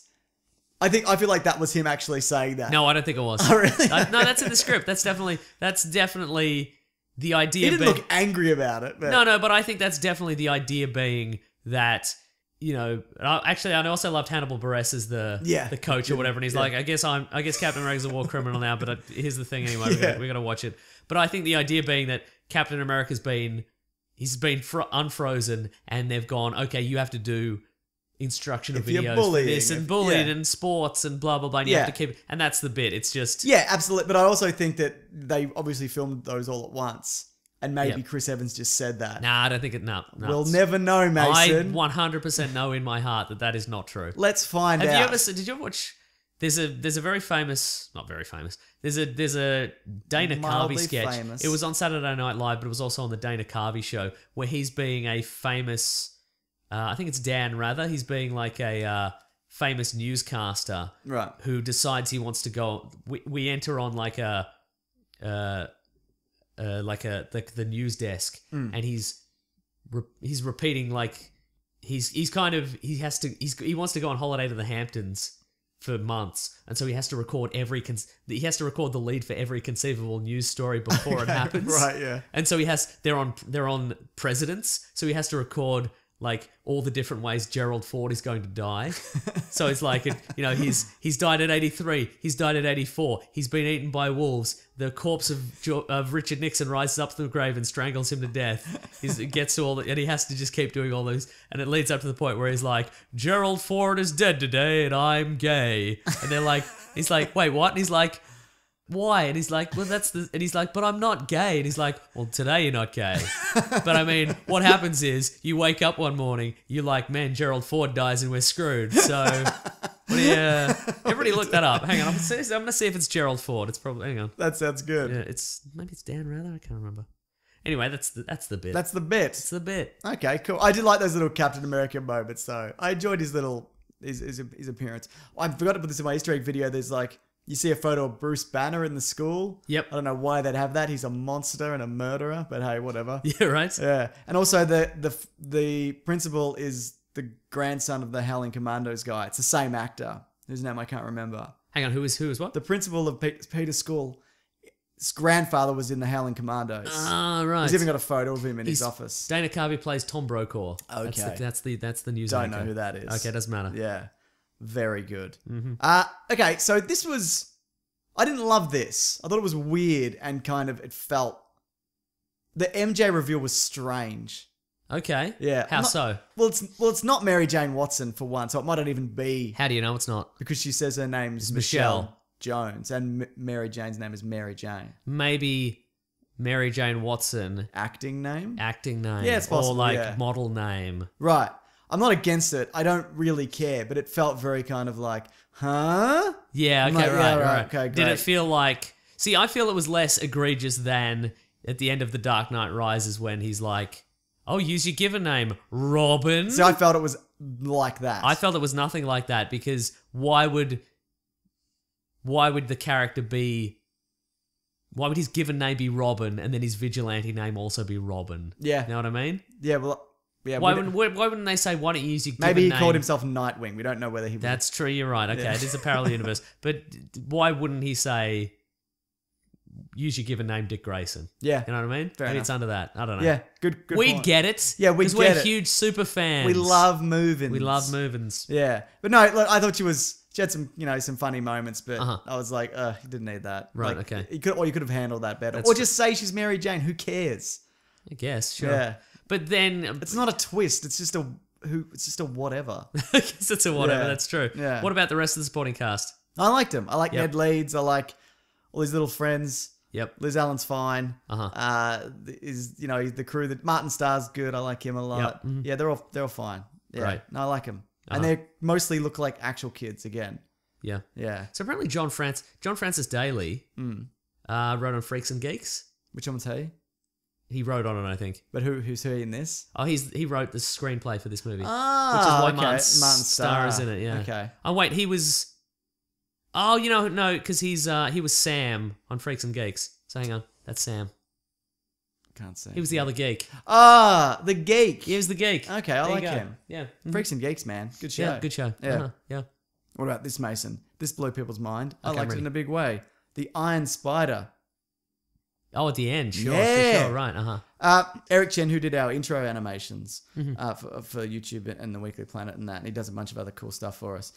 He wrote this in an email to me, something along these lines, that he liked the parallel to the Stark reveal because Peter Parker had the moment to be like, you can come out and review yourself as an Avenger, everyone's going to love you and whatever, and this is your moment. Because this is what I did. I told everybody I was right. Iron Man, I'm the greatest man who's ever lived. And he went, yeah, it's not for me. Sure, right. Uh-huh. No, I didn't even think of it like that, but that's what it was. That's what he'd set up for him. Yeah, sure. Yeah, which I thought was really cool. Mm. Some people were saying that in that moment that Tony Stark was going to out Peter Parker as Spider-Man, but I don't think that was. I think it was like get in the suit. Yeah, come exactly. out. It was get him in the suit. Yeah. Yeah, because in the first Civil War, the comic book Civil War event, Peter Parker does go on stage with Yeah, Iron Man and say, "It's me, Peter Parker. I'm Spider-Man." But he's 28. By Exactly, that time, or whatever exactly he is. right, yeah. That's Uh-huh. it. But no, I think there's a chance we might see that because you were talking about a downgrade for the next movie. Uh-huh. I think that might be the suit we get in Infinity War. Oh, maybe. Like the Iron Spider. Because Okay, if you're maybe. going into space to fight a monster, That's true. probably don't go in a sleeveless t-shirt. You'll break your wrist and your elbow. That's true. Yeah. You gotta, yeah, you you're gotta right. get some proper gear. Yeah, I mean, I probably at least for a time. Yeah. Yeah. Fair enough. Yeah. But I think because if you recall at the start of the movie, he gets his first Spider-Man suit in that case, and it's recall. it's got all the holographic doohickeys and all that sort of Yeah. stuff. But when at the end of the movie, he gets a new version. He gets the suit, and it's just in a paper bag. Right. So I think that... You don't think it's this... I thought it was the original one. No, I'm saying it looks like the original, but it doesn't have any tech in it. That's why it's just in a bag. Oh, because you don't have to put it in the suit with the electronics and the whatever. I assume he just gave it back to him. No, I don't think that's because he also didn't keep it in a case. He just had it in his room. That's true. Yeah. But I feel Stark would present it in another case. Yeah, he would, wouldn't he? Yeah. Or maybe it's just like, who cares? Yeah. So I reckon the one he has at the end of the movie is a significant technology downgrade, which again... Disagree! Works to the point of the movie because he doesn't need the drone, he doesn't need the artificial intelligence, he doesn't need the million different versions of the webs. I would absolutely take that though. Oh yeah. You would 100%. It's got a parachute in it. Instant kill mode. Fly. Yeah. It's instant kill mode. Yeah. It's weird that you'd think that if you're falling from the sky and the parachute fails, it would activate web wings. Yeah, like right. Automatically. Yeah, exactly. Like there's a bunch of stuff that it should probably be able to do. I like the interrogation mode. People think it probably is. Yeah, that was a funny gag. I like that a lot. Batman. It's the Batman voice or whatever, and it's just a skinny kid with a little drone next to him. Like it's not intimidating at all. Yeah. I like Donald Glover in this. Speaking of, he's Aaron Davis, the Prowler. Yep. Uncle of Miles Morales. That's right, because he says I've got a nephew in this neighborhood. Yeah. And I don't want to see him get any harm come to him. So that's cool. Which I thought, what I think is interesting about that as well is we don't get an age on Miles Morales. So they could do 10 years of Peter Parker. Yeah, that's right. And then that kid at the moment could be 3 or 4. That's true, You know, so I think depending on what Tom Holland does, he's probably, because they got him young, they probably signed him on for 50 years. Yeah, that's true. But there can, at any point from here on out, I'd say at least, they'd probably get to do at least another 2 or 3. We're going to get a Miles Morales. Yeah. Which I think is a really realistically, cool way they to could introduce him. you could even put him in the next one. Yeah. I mean, New York's pretty big. Forget about it. They could just They could just put Spider-Man in Queens and Miles Morales in another borough. Yes. And they could work, they could work different sides of the city. Sure. But they're probably too similar in age though. That's true. Because they're both supposed to be, I think Miles Morales is like 14 and Peter's supposed to be 15. That's true. I don't know, Mason. Yeah, man. I do not know. What else? Well, I've got some some listener reviews here. I love that. Jesus Christ. I know, right? For those people who don't know, Mason's been sick for 4 years. It's the tram. Yeah, it's definitely people are passing. Yeah. Yeah. What were you going to say? I've got allergy. I was going to say, pollen. I think, I also love the scene where he has to escape from the damage control facility. Yeah. That was fun. That was fun. Oh, voice of, what's her name? The voice of the AI is Jennifer Connelly. Oh, is it really? Paul There you Bettany's go. wife, Mason. Okay. Also played Betty Ross. That's fun. Isn't it? That is fun. That's a fun thing. Do you think we'll get a... I didn't recognise her at all. No, neither did I. I only saw that after. All right, what we got here? This from Kush says, Yes. I should say a lot of people love this, but there are some people who have emailed in and tweeted in as well who are like, yeah, I didn't love it. That's fair. I think it was great. This from Kush says, Spider-Man Homecoming was was so refreshing. It's like drinking a cool solo on a hot day. Great twist too. Zach says, didn't think Spider-Man Homecoming was that great.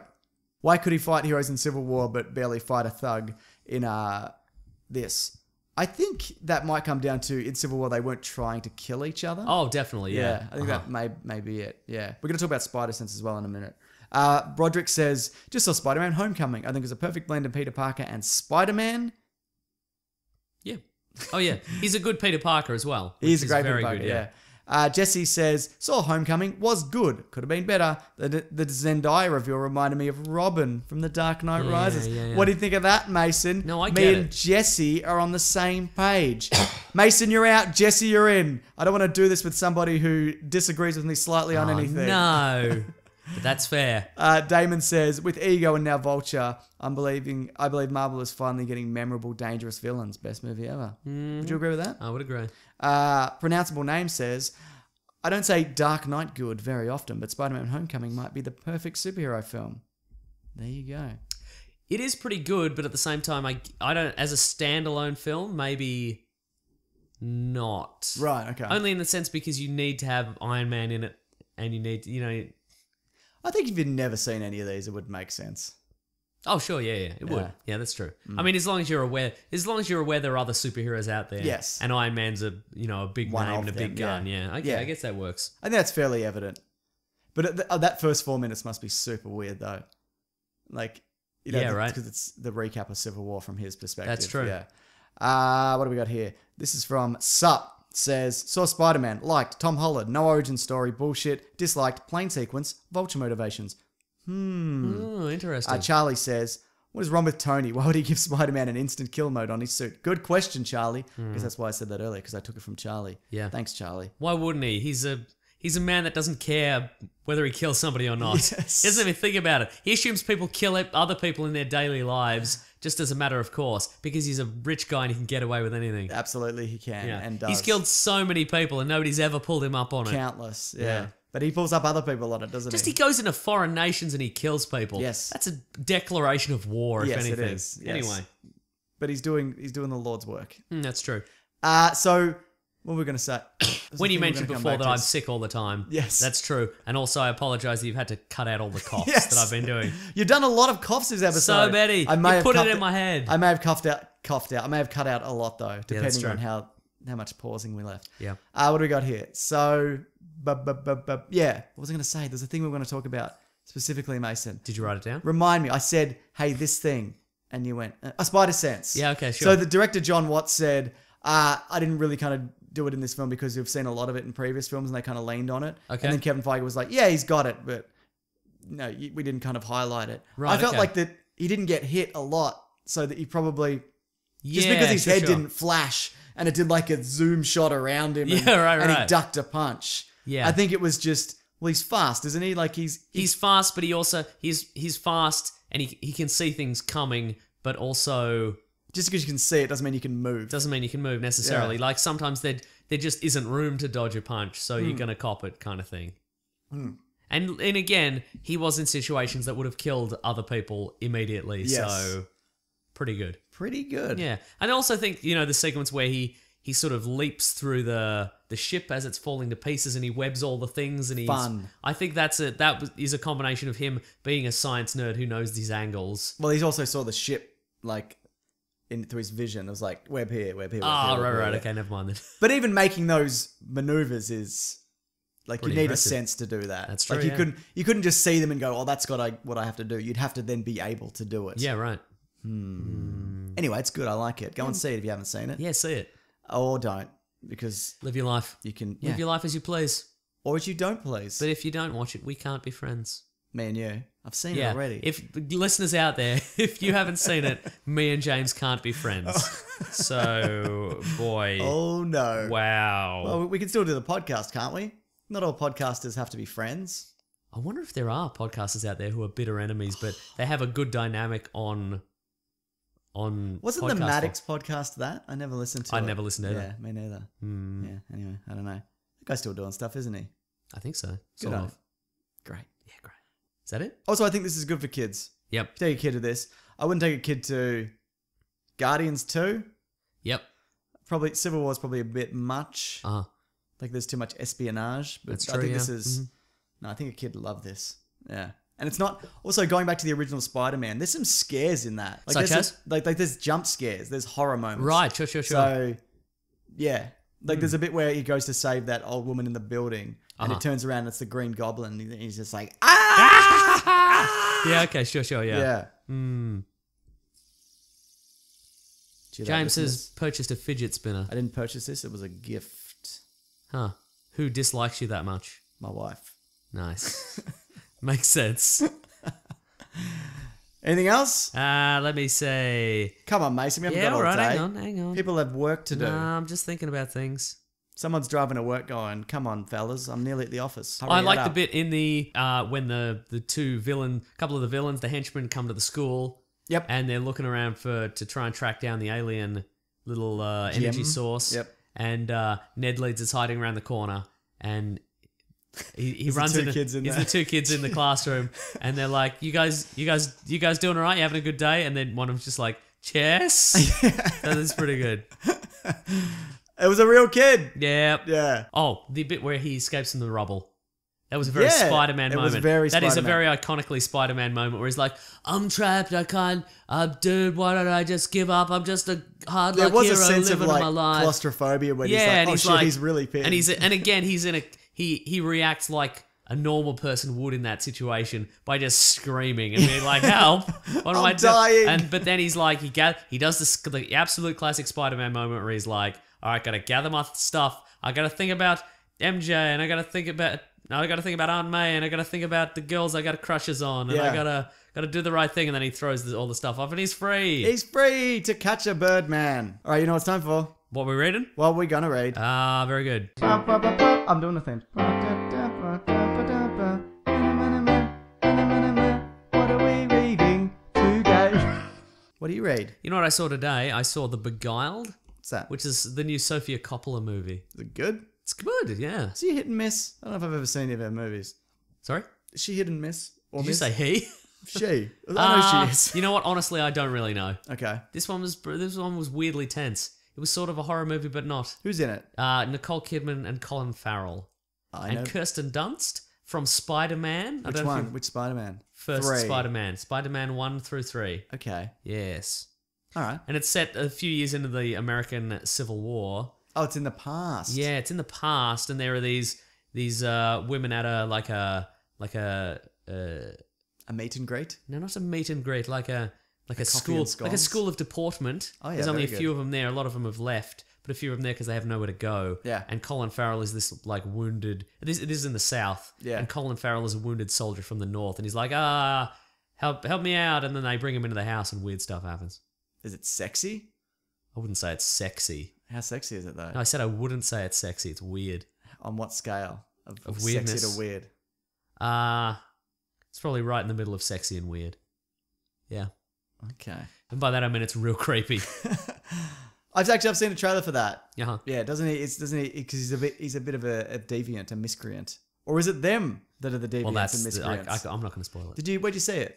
I saw it at the Lido. You saw 3 movies this week. I did. Oh, that's too many. All right, I watched all of The Handmaid's Tale. I was going to say also... No, wait, never mind. I was going to say I didn't hate Tony Stark in this movie. No, me neither. Anyway, it doesn't matter. Even though he's a prick. Yeah, he's a prick. The Handmaid's Tale. It's a mixture of like 1984 V for Vendetta and like Pride and Prejudice. Uh-huh. Because do you know what it's about?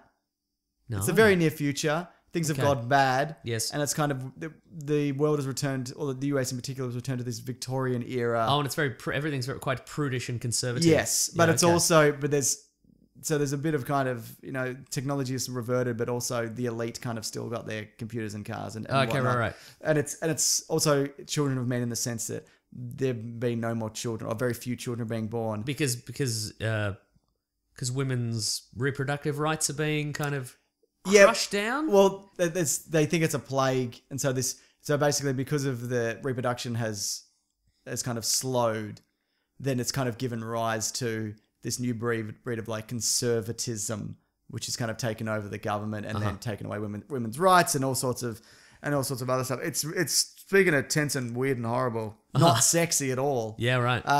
It's good. It's great. It's 10 episodes. It's on SBS On Demand. Oh, yeah. In Australia, but I think if you haven't seen it, Mason, then definitely worth checking out. It's got, what's her name from Mad Men, whose name Elizabeth Moss. Yes, Kate Moss. I also have been watching Castlevania on Netflix. Oh, yeah. It's Written good. by Warren Ellis. Yeah. Of many, many comic books That's that I right. love fame. It feels like, because I'm nearly at the end of the 3rd episode and there's only 4, I'm like, oh, they're not going to wrap this up. It's weird that it's a season of 4 25-minute episodes, isn't it? Well, as I said to you before the show, I think it's the same thing with Voltron, where they probably did 10 or 8, but they're splitting them up. Because Voltron feels the same way that... Yeah, right. Yeah, that the I first think this is season- quite canny in the sense that there's a lot of movies on Netflix, like Yes. like stuff that I haven't seen, like, or even Netflix originals that I always click add to my list, but I'm never gonna get to it probably because it's 2 hours long. Yeah. But if you break it up into 4 25-minute chunks, Then you will get to it. then I can just watch 25 minutes as a tester. You know what I mean? You know, check it out? Yeah. Yeah, I Oh, think it's interesting, yeah. Yeah. I feel like I'm going to get to the end and be like, oh, man. Is there a character called Simon Belmont with a whip? Yes. Does he have a whip? Yes. Great. I don't remember much of... And they've covered all the bases of the game. I don't know much of the lore, so I'm like... Yeah. I'm interested to be like, oh, this is this universe. Okay, How's cool. the Dracula in it? He's a good-looking Dracula. Is there an Alucard? I don't know. I That's think Dracula's he's just maybe. But Okay, maybe cool. not yet. All right, I'll nice. have to see. Nice. But it's 4 episodes, so I feel like I don't think would get anywhere near that at this Okay. point. But yeah, if you've got Netflix, The first one's like 22 minutes. So Okay. do what you want. Does he throw some sort of Molotov cocktail device? Dracula? Or No, Simon Belmont. Not as of yet. How many Belmonts are there? Just him? That's all I've seen. Okay, That's not right. to say there's not more. Okay, cool. Belmont. Belmont. Belmont. Back when I was a kid, you could get, because when you're a kid, there was like a book club at school. Like you could send away for books. Scholastic. Yeah, Scholastic. You could buy books. They used to be a series of books based on video games. Oh yeah. There was a Castlevania novel. Was it good? No. Why not? Was it Choose Your Own Adventure? No, you know what? Because there were... you open a trapdoor. There's a vampire there. You're dead. There. You had no way of knowing that, and you're dead. That's what Choose Your Own Adventures book. They were all like that. It was all, it was, every time it was, hey, you had no way of knowing that. Yeah, go. Anyway, there was a series of books based on video games. But some of them were set in that universe, and some were kids who got sucked into the universe. Oh. And Castlevania was a kid. The main character was a kid who got sucked into the Castlevania universe. But there was also like a Metal Gear one. There was a kid gets sucked into a Metal Gear game? No, Metal Gear. You were the guy. The main character was the guy from Metal Gear. You were the gear. There was a Bionic Commando one. I remember that game. Yeah. And book series. Very famous. Yeah. Okay. Yeah. Well, I guess that whatever gets kids reading. That's true. Yeah. When Even if it's total garbage. Well, that's the thing. When I was teaching, Yes. Mason, because I was that. Yeah, we get it. There was concern with parents who were like, I don't really want my kid just reading only Diary of a Wimpy Kid books or whatever. Uh-huh. And I'd always say, as long as they're reading. Yeah. You know what I mean? And because that is the gateway to other things. Yeah. You know? It's a gateway drug. That's why I give all the students in my class copies of 50 Shades of Grey. That's right. And there's like obviously stuff that you give them to read that they have to read. But if a kid's reading, it's 50 Shades of Grey. I just said it. That's right. Yeah. Then it's not a bad thing. That's true. true. If they're reading stuff that they love. All right, Mason. Catch Letters. the reading bug, guys. Get it up, yeah. But Jeez. The classic one was letters, oh letters, we love you. Some letters, they're only a day away. Hang on to here right now, we're gonna do letters. do you want to do your letter first? I'll or do do a you want letter. me to do my tweet do first? a twit. Okay, so if you want to reach the show, Mason's all over the Gmail, weeklyplanetpod@gmail.com. You know it. Mm-hmm. Would you say keep them brief or keep them long? If they're long paragraphs, use some paragraphs. Yeah, please use a paragraph. Everybody's good about using paragraphs. okay, I good. really appreciate Excellent. it. Excellent. Yeah. Yeah. Or you can hashtag weeklyplanetpod on Twitter and we'll read out some Yeah, we will. from there. Go for it. Yeah. Or am I going for it? You go for it. This is from Anthony Norris. They're making a sequel to World War Z. Why not make a Netflix series? He seems very out of breath, that guy. Why not make a Netflix series based on the actual book? It's not a bad idea. That's true. Have you ever read it? No. I don't think I've finished. It's more of a guidebook, isn't it? Yeah, it's kind of, or it's like a historical kind of document account of what happened. Uh-huh. So it's like in this area of China, there was this outbreak and this weird thing washed up on shore. Uh-huh. In this country, this person turned up and they did this or whatever, and we knocked all the teeth out of the zombies because then they couldn't bite you, like stuff like that. Okay, and cool. the movie kind of mushed a whole lot of that stuff together. Okay, sure, right. So you could kind of do it like like the start of District 9. Yep. So you could probably do it like in that style. We're kind of like, I remember the zombie apocalypse. It was bullshit. Yeah, sure, like right. That kind of thing. Exactly. Okay. Yeah, no, I think so. It's good. Maybe. Are you sick of zombies just generally? I think if you can do it fresh. Yeah, okay, then sure. that's fine. What do we watch recently? Well, you know what? Zombies aren't known for being fresh. Honestly, very good, Mason. they're really. But I say that also in the terms of genre. They're really been overused. I didn't realize you were also talking about genre. Yeah, I was talking about genre. I don't know. Two-pronged. I'm just tired of zombies, I guess. Yeah, I fair think. enough. But I think we haven't really seen. And by zombies, I mean people are always looking at their phones when they're going nobody down the talks street. to each other on Nobody the talks train train anymore. anymore. Oh, it's more like anti-social media, isn't it? Didn't the milkman used to come to your house and Come have to your sex house. with your mum? That's right. Why doesn't that happen anymore?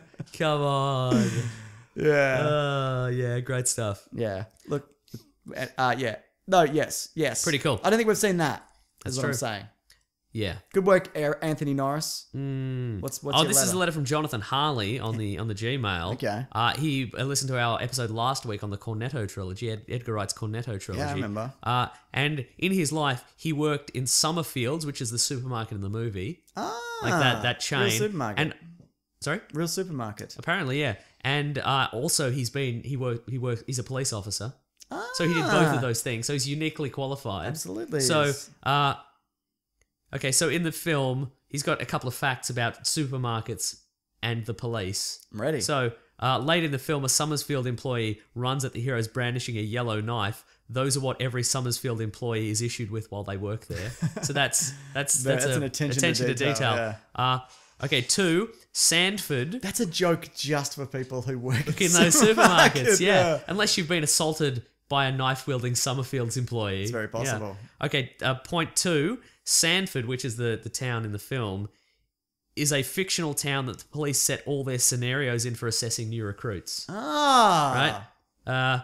So there you go. So that town is not a real town. It's a fictional town. Fictional town, but the police use it. They're like, okay, if there's a hostage situation, it's in Sandford. So there you go. Great. 3, in the movie, Nick Frost's character is caught drink driving by Simon Pegg's character, and after that, the team was all eating cakes. Yes. Cake fines are a real thing in the British police force. So if you do something stupid like crash a patrol vehicle, get your phonetic alphabet wrong on the radio, or call the inspector mate, you have to buy the entire station cakes. There you go. There must be good cakes or you'll be further ridiculed. More like the wide thin line. Yeah. No. Number 4, you're told in training that the pocket notebook is the most important piece of kit you're issued. Which is like in the movie, exactly. So there you go. These make Hot Fuzz a very special film for him, so because it's very accurate. Yeah, that's really cool. Isn't that fun? Did their research. There you go. Love it. So it's subverting the genre. It is. But also adhering to the real world. Yeah. Great. Who's that from?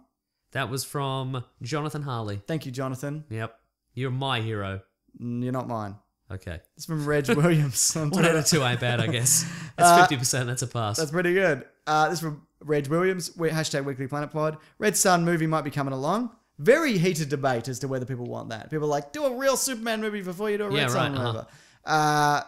What other Elseworld stories would you like to see in film form? Not animated, Mason. We're talking live action. We're talking get a person on set, put them in a dumb costume for 12 hours of the day. Yep. So they sweat everything out of their body. Yep. And then they have to go home and the suit's all damp the next morning when they put it back on. So this is some sort of low budget production. Correct. To just get suit. Get the feel of Soviet Russia. Just they have to put on a weird, damp, cold suit every morning. Yep. And all right. So which ones do you want to see? I've got a list here of potential ones. I can go through those if you want. Please, if you could. Gotham by Gaslight, we talked about last week. Yep. Batman in the 1800s or whatever that was, 1900s? Yep, I would like to see that. In the past. Yeah, sure. Steampunk Batman. Okay, cool. I don't think that's because have there been some proper steampunk movies yet? Not really. Kind of Hellboy sort of, but it's also modern day. So not at all really. Yeah. Injustice we talked about last week. Yeah, that'd be good. Batman and Dracula Red Rain, I quite like. I'm not on board with that as You don't like Batman fighting a Dracula? Those were all so dumb. Red Rain's good. There's been any number of Batman versus Dracula cross. I think they're all dumb. This one's good. All right, fine. Batman Predator. I kind of would like to see that live. Yeah, that'd be good. But yeah. What about Kingdom Come? Yeah. Jump into the future. That would be good. I agree. I haven't read this one, but Mike Mignola did a Lovecraft style comic called The Doom That Came to Gotham, which is kind of like a Cthulhu. Yeah, right. Weird monster universe combining with Gotham. Yeah, I would like to see that. And I think one of the things that we haven't seen in a Batman movie is Batman fighting the actual supernatural, right? That's true, actually, yeah. It's always just... Science gone wrong. It's science gone wrong. Gone mad. A deformed man that he beats to death or throws off a roof or whatever. Yeah, you're right. So actual magic. Because he also often he's ready for that. Like he's got stuff that he's and I would like that as well. Yeah. It's a tough balance, I guess, because you want, especially as Batman exists in the wider DC universe, that there's constantly supernatural stuff happening and aliens and super high technology or whatever, but Batman also has to exist in the world where he's a detective and he fights bank robbers as well. But he also has to be ready to fight a god at a moment's notice. So it's kind of a tough balance. Drop everything. Where it's like, why don't you use you've got a boom tube teleport generator in your Batcave. Why don't you use that all the time? Yeah. But he only ever employs it when has to go to, he adjusts his levels as to what he's fighting. But it's always weird as why he wouldn't use the super high technology when he's fighting. He could really clean up a lot of crime in Gotham. Oh, so many. You know. I guess the boom tube takes a lot of power. Maybe that's the reason, yeah. Okay. Also, it's probably like 1 in 100 times you step through it, like blends you with a cicada or something. That's probably true. Yeah. Well, speaking of, wait, where were we going with that? Where were you going with that? I honestly don't know. I have nothing to say. Oh, because we're talking about zombies, World War Z. Yeah. I was going to say there's a Batman comic from many years ago called Dark Knight, Dark City. Yeah. Where the Riddler raises the dead in Gotham City, and he has to fight a whole bunch of zombies. Cool. I would like to see that. All right then. Just give me something. Give me maybe a B-list villain who gets in way over his head, and he summons some sort of Cthulhu-esque Is that what happens monster. in that? Like the Riddler's like, I did not intend for this. Exactly. Yeah. Okay, interesting. All right, yeah. I think they should delve in Elseworlds. We talked about this last week. Yeah. That's this week's episode of the podcast. That is, we've spoken. We said we're going to talk about Baby Driver, but I told Mason I was tired and I didn't You want to sure do did. it. But we might rest assured, we both saw it. Yes, we did.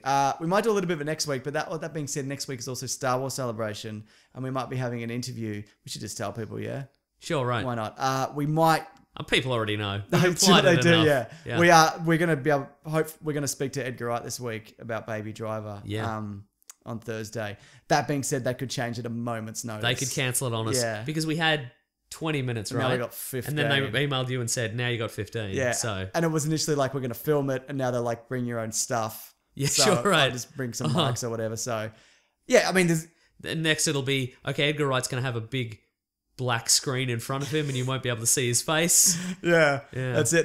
They said, do you want to bring, because we got to clear photos, do you want to do any photos? And I said, we'll probably just get a selfie or something. Yeah, sure. And right. they were like, okay, we'll have to clear it with, I'm like, I'm sure if I just ask him when I'm there. Yeah, right. Well, I'm not really a selfie guy, so No. I don't know how to do them properly. I'm not good at them. I don't do them enough. Yeah. Yeah. But, we're not really interview guys either, so we'll probably... Oh, no, we're definitely going to fuck this up. Look, and also I think it's also entirely possible we'll say something that we're not... Like, we'll ask him a question we're not allowed to ask. And, well, often the problem is, in a lot of cases, with interviewing, big stars or directors or something like that, is they're very nice and genial, and they would answer any questions you like, but the people, their handlers, are like, don't say this, don't ask him this, never say this kind of thing, stay on topic or whatever. And so I think, we might get into a topic that he would happily talk about, but we've been told not to, and then they'll be like, all right, interview over, get out. Well, the direction I got was like, was there anything we can't ask? Yeah. Not that we're gonna grill him about his personal life or right. where do you live or something like that. Right. But I just didn't want to step on anything, and they basically just said, just talk about Baby Driver. Right, okay, so we probably would try and deviate that from a little bit, but there's a lot of stuff I do want to know about that film anyway. Yeah, totally. Anyway, we'll give that a crack. Anyway, it might not happen, so who knows? Yeah. Let's talk it up though. Yeah, definitely 100% in. Yep. But no, I'm looking forward to meeting him. It's kind of weird because normally I'd be like, I don't want to do this. But this, I'm like, oh no, I'd love to talk to Edgar Wright. Sure, right. So that's really cool. Nice. And I'm sure he wants to talk to us. I'm sure on day 300 of his press junket, he's going to want to talk to two idiots. Oh, the poor guy. Yeah. I'd love to just ask him about that. I'd just be like, what is it like to sit in a blank room for a month and just say, how did you film the driving sequences? I'm going to ask you. That's my first question. Yeah. Good. If we only talk about that, I'll be okay. Yeah. Yeah. All right, here we go. Nice. That Mason, do the end of the show thing. Oh, yeah. So you can find us on Weekly Planet Pod on Facebook and Gmail and Twitter and Bandcamp, and I'm at Wikipedia Brown on Twitter. I'm at Mr. Sunday Movies. If you would like to support the show somehow, you can go to patreon.com/Mr. Sunday Movies. Chuck us a buck, as we always say. Chucking a buck every week. We thought of that day one, didn't we? Yeah, we did. Yeah. We've said it under our breath every time since. Chucking a buck, baby. Yep. Or you can click on the Amazon affiliate link that's in our episode description. Chucking a buck to yourself. Chucking a buck if you want. If you want to find the 1970s Nicholas Hammond Spider-Man film, telly movie on VHS or Betamax, which will be of better quality. That's what they say. You go to Amazon, you click through, buy what you were going to buy anyway. Just buy your groceries. You can get it. In America, you can get anything on Amazon. You can get anything here as well. Nah. Yeah. Buy a Pop-Tart on Amazon, see how far you get. I will. You son of a bitch. I won't. Anyway, you could do that. Anyway, you just click through, you pay the same price, we get a kickback. That's it. We got tees on tpublic.com. Yes. That'll do it. There's probably other things. There's always other things. Thank you. Thanks for the Baskers and Rackham for our themes. Raw Collins is doing a great job on the newsletter and the Twitter at the Weekly and Planet. animations and at the Weekly Planet. So good, and that the guy. website does some articles. Yep. It's great. That guy's great. Isn't he? Yeah. Let's say thank you everybody who listens. Yes. If you've gotten this far, or even halfway, even the people who quit listening halfway through this. Fuck you. No, thank you. Okay. You've gone in the wrong direction there. Oh, really? Oh, no. Wow. Yeah. The halfies, I call them. Okay, right. Yeah, fair enough. Yeah. I usually finish a podcast. Me generally. too. Actually, no, I get to the end where they're like, and they do this bit, and then I turn it off. That's generally what I do. Yeah. Uh-huh. Yeah. What Nice. else, Mason? Is that it? That's it, I think, yeah. Cool. Yeah, next week, Star Wars Something's Happening, D23. We'll do that. Nice. Hopefully some Edgar Wright stuff. Maybe a bit of Nice. Baby Driver. Yeah. Yeah, and then other things. If you got to... I feel we should talk about Baby Driver if he gives us an interview about Baby Driver. We'll see. But if he doesn't, Then we'll ask it's out him on his ear. We'll ask him. You know what we should do? We should go through every major franchise and ask him if he would direct a movie in that franchise. That's right, yeah. Would you do a Batman movie? Yeah. What about a Superman movie? Yeah. What about a Spider-Man movie? I'm thinking about getting a t-shirt printed that says, keep calm, we're not going to ask you about Ant-Man. You should. I'll see what I can do. Absolutely. Can you do that before then? Yeah, I'll see what I can do. Please do. Okay, cool. Yeah. Nice. All right. Thanks, guys. Bye. Oh, wait, grab that champion, guys. Oh, yeah. Bye. It. Bye. That was close. Yeah, it You was nearly close, blew right? it. This podcast is part of the Planet Broadcasting Network. Visit planetbcasting.com for more podcasts from our great mates. I mean, if you want. It's up to you.